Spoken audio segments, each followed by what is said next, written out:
La propuesta tributaria contra el emprendimiento y la equidad. Alguien me ha dicho, en cada colombiano hay un alma emprendedora. Y uno pensaría, alma emprendedora que la propuesta tributaria ayuda a anular. La tarifa de renta a las empresas bajaría al 30%, pero en un periodo de 4 años. Aún así, quedaría en el nivel más alto de la OCDE.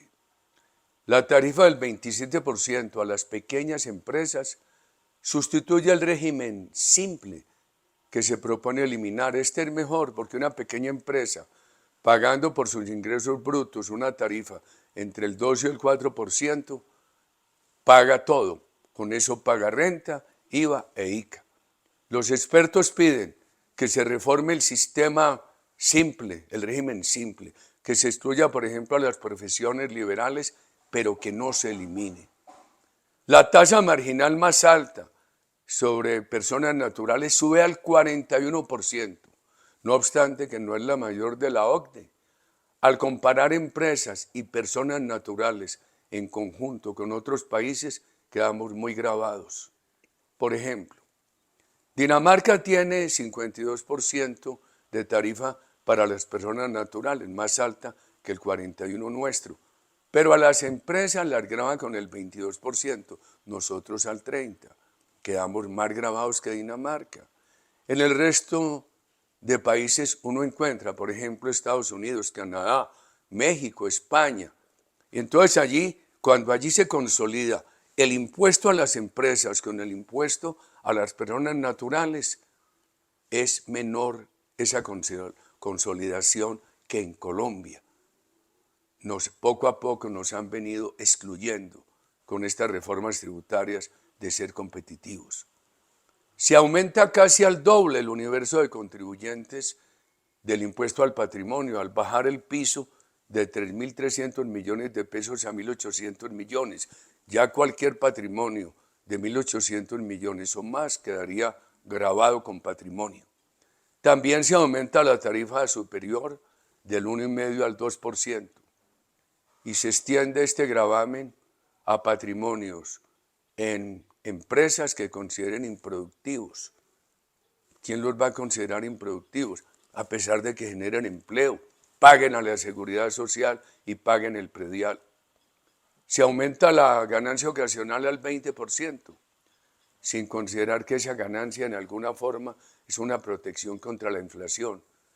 En una época estuvo muy alta, la evadían, la bajaron, quedó en el 10, la subieron al 15, ahora va para el 20. Nuevamente van recuperando unas tarifas tan altas que invitan a la evasión. Y hay otro golpe a la inversión extranjera, con la elevación del impuesto presunto al 20%, por encima de la tendencia internacional del 15%. A lo anterior hay que sumar la elevación desproporcionada de catastros en algunas partes del país. La suma de estos impuestos lleva a la quiebra de inversiones. Para pagarlos habrá que liquidar activos y afectan todos los sectores de la economía y muy especialmente al agropecuario, a pesar de que sean de alta productividad. Hay temas con lógica, pero con discusiones como el IVA completo a los vehículos híbridos y a las apuestas digitales. La sustentación ambiental del impuesto al carbono choca con la proximidad de la crisis de energía y la incertidumbre del precio del gas importado. ¿Qué va a pasar con esas tarifas, con la insuficiencia nacional de gas el año entrante? ¿Qué va a pasar con 36 millones de colombianos que cocinan con gas? Hay temas atractivos como los techos solares, con cargo a recursos del subsidio tarifario, que se le da a las cuentas de energía. También que el Estado asumiría la deuda de los usuarios por congelamiento durante la pandemia. Se les congeló durante la pandemia para pagar en el futuro, conocida como la opción tarifaria. Pero el problema es de recursos. Solamente esta deuda vale alrededor de 4 billones. Por favor. Y un tema importante, eliminar los impuestos hoteleros en hoteles de ciudades que tengan hasta 200.000 habitantes. Seguramente con la caída del turismo en muchas partes, eso va a tocar que hacerlo para todo el país en algún momento. Y el problema de recursos no se resuelve sino con inversión privada, transparencia y austeridad, con un tamaño pequeño del Estado.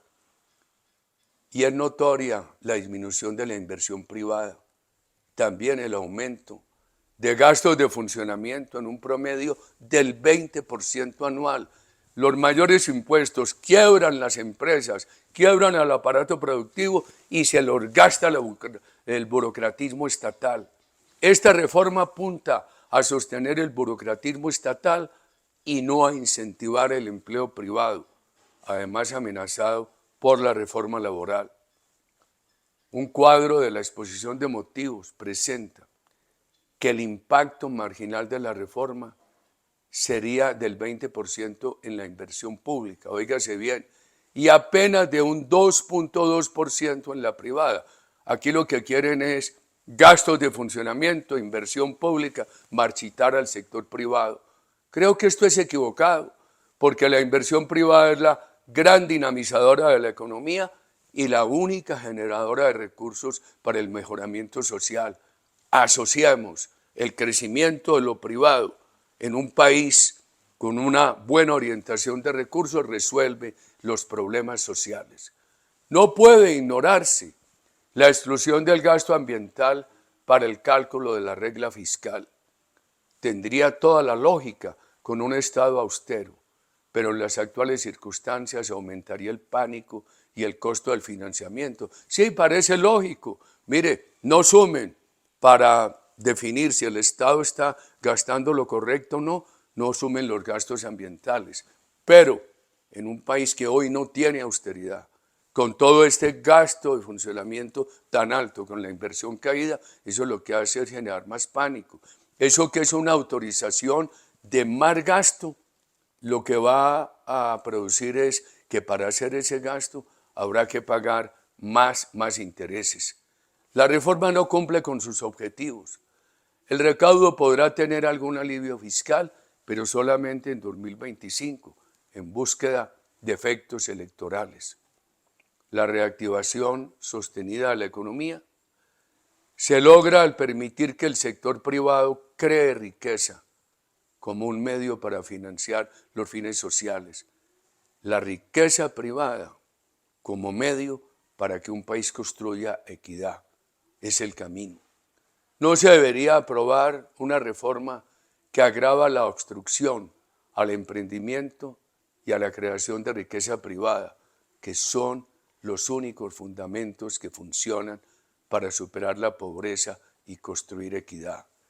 El país necesita menos impuestos, austeridad total, transparencia, una gran confianza de inversión, una gran creación de emprendimiento privado para poder atender los requerimientos sociales.